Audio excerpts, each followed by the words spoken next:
MC3 Tool 3, Reducing Exposure to Increase Clarity. Clarity does not disappear from client conversations because people lack information. It disappears when the cost of being clear feels too high. In high-stakes, global environments, exposure often carries consequences that are invisible from the outside.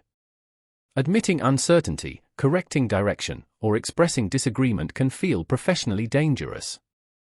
Reducing exposure is therefore one of the most effective ways to restore clarity without pressure. This tool works by lowering the perceived risk of speaking openly, allowing meaning to surface naturally rather than being forced. Why clarity becomes dangerous under pressure. As pressure increases, the consequences of being wrong intensify. A clear statement can become a record. A direct answer can be challenged. A visible correction can undermine credibility. In multilingual or hierarchical contexts, these risks multiply. Clients respond by protecting themselves. They generalize rather than specify. They defer rather than decide. They agree in principle while withholding detail. This behavior is often misread as evasive or uncooperative. In reality, it reflects a rational assessment of exposure. When clarity feels unsafe, ambiguity becomes a protective strategy. Exposure is shaped by context, not personality. Exposure is not a personal sensitivity, it is contextual. A client who communicates openly in one environment may become cautious in another. The difference lies in perceived risk. Risk may come from hierarchy, where speaking plainly could challenge authority.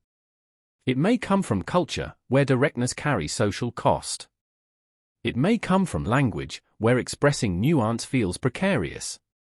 It may come from accountability, where committing too early could have professional consequences. Understanding exposure requires looking beyond the individual to the system surrounding them. Why forcing clarity backfires?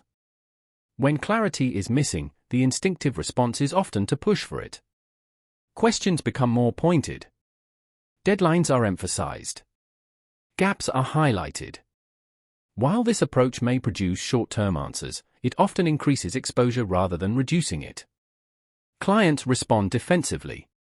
They provide safer answers rather than true ones. Alignment appears to improve briefly, only to unravel later when pressure shifts. Forced clarity rarely holds because it does not change the conditions that made clarity risky in the first place. Reducing exposure changes behavior. Reducing exposure does not require removing accountability or lowering standards. It requires adjusting how clarity is invited.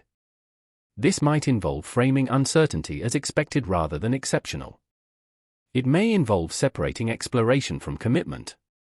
It may involve shifting from individual accountability to shared problem solving. It may involve acknowledging complexity explicitly so that speaking cautiously no longer feels like failure. When exposure is reduced, behavior changes quickly. Clients volunteer information. Clarifications surface. Corrections are offered earlier. The conversation becomes more accurate without becoming more tense. Language as a protective buffer. Language plays a critical role in exposure management. Certain forms of phrasing increase risk by implying judgment or permanence. Others create safety by signaling flexibility.